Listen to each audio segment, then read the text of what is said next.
चांगल्या लोकांचा मृत्यू लवकर का होतो? मित्रांनो, आपण अनेकदा ऐकतो की चांगल्या लोकांचा मृत्यू लवकर होतो.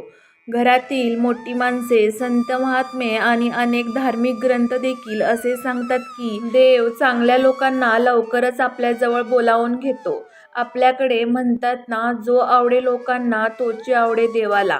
पण असं का होते? चांगले लोक कमी आयुष्य का जगतात? त्यांचे जीवन लवकर का संपते? पूर्वी लोक 100 वर्षे किंवा त्याहून अधिक जगायचे, पण आता सरासरी आयुष्य 60 ते 80 वर्षापर्यंत सीमित झाले आहे. त्याहीपेक्षा काही चांगल्या आत्म्यांना लहान वयातच मृत्यू येतो. असे का होते? यामागे कोणते आध्यात्मिक आणि गूढ कारण दडले आहे? मित्रांनो, व्हिडिओ खूप महत्त्वाचा आहे.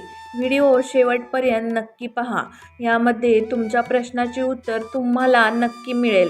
चला तर व्हिडिओला सुरुवात करू. भगवद्गीतेमध्ये भगवान श्रीकृष्ण स्पष्ट सांगतात, जो जन्म घेतो तो मृत्यूला निश्चितच भेटणार. तसेच शास्त्रांमध्ये असे म्हटले आहे की प्रत्येक मनुष्याच्या आयुष्यातील 5 गोष्टी जन्माच्या आधीच निश्चित होतात. त्या बदलता येत नाहीत. अगदी देव देखील त्या बदलू शकत नाही. त्या 5 गोष्टी कोणत्या? 1. जन्म. कुठे, कोणत्या घरात आणि कोणत्या परिस्थितीत जन्म होईल हे ठरलेले असते. 2. विवाह. कोणासोबत विवाह होईल, तो कधी होईल याचा निर्णय आधीच विधिलिखित असतो. 3. संपत्ती. व्यक्ती कशी संपत्ती मिळवेल, किती श्रीमंत किंवा गरीब राहील हे पूर्वजन्माच्या कर्मावर अवलंबून असते. 4. बुद्धी आणि ज्ञान.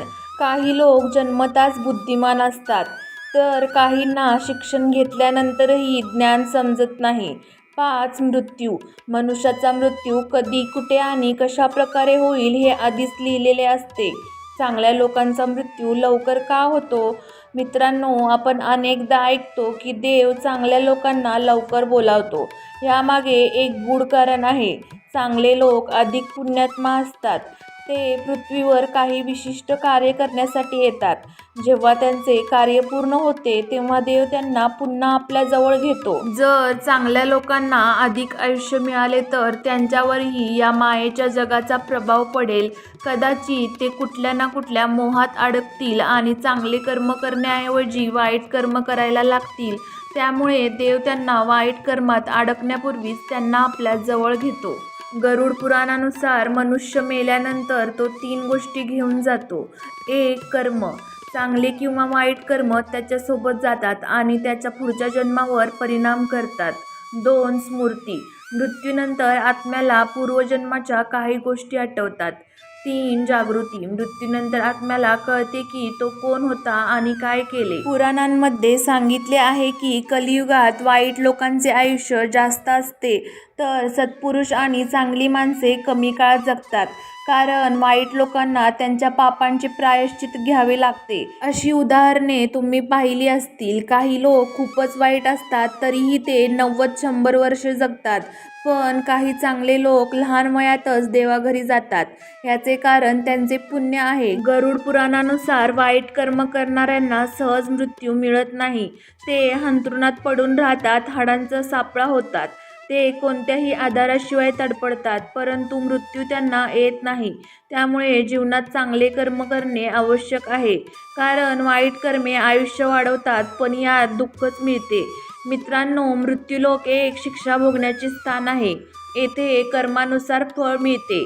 पण जर तुम्ही देवाची भक्ती केली, त्यांचे नामस्मरण केले, भजन कीर्तन केले आणि चांगले कर्म केले तर तुम्हाला मोक्ष मिळू शकतो. जो देवाचे नामस्मरण करतो, जो देवाची भक्ती करतो, जो देवाला पूर्णत्वाने शरण येतो, त्या जीवाचे कल्याण होणारच. त्याला पुन्हा या मृत्यूलोकात जन्म घ्यावा लागत नाही.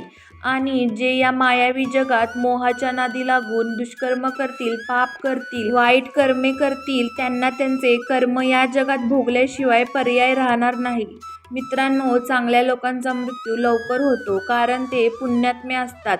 त्यांचा पृथ्वीवर जन्म हा एका विशिष्ट कार्यासाठी होतो आणि जेव्हा ते कार्य पूर्ण होते तेव्हा ते देवाघरी परत जातात. म्हणूनच मित्रांनो, आपण देखील आपल्या आयुष्याचा विचार केला पाहिजे. आयुष्य मोठे असण्यापेक्षा चांगले असणे महत्त्वाचे आहे. तुम्हाला जर ही माहिती आवडली असेल तर कमेंटमध्ये रामकृष्ण हरी नक्की लिहा. ही माहिती जास्तीत जास्त लोकांपर्यंत पोहोचण्यासाठी शेअर करा आणि चॅनलला नक्की सबस्क्राईब करा. धन्यवाद.